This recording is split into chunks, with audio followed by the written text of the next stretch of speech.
gonna grab 3 plates, and one of them you're gonna have 1 beaten egg, all-purpose flour, and breadcrumbs. These are the mashed potatoes I'm using. We made them yesterday, and some cheese slices.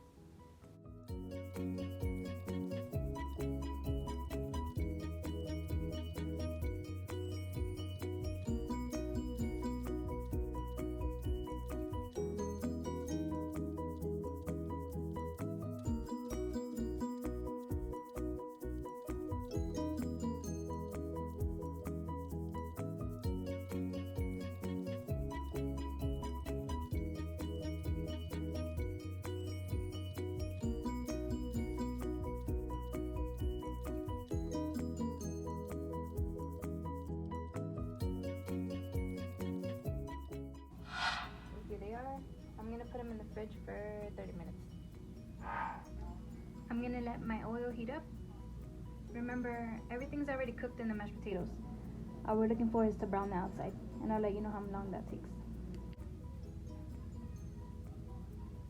The way I know when my oil is hot enough is I get a wooden spoon, and if the bubbles are on it, you're good.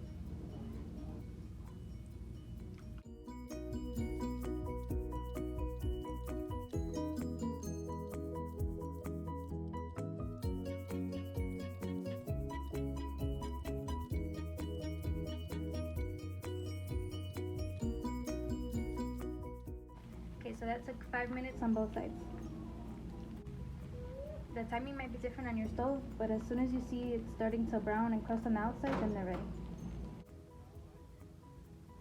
Here are the potatoes. Came out really good. Served it with salmon. I also have a video on that if you want to check it out.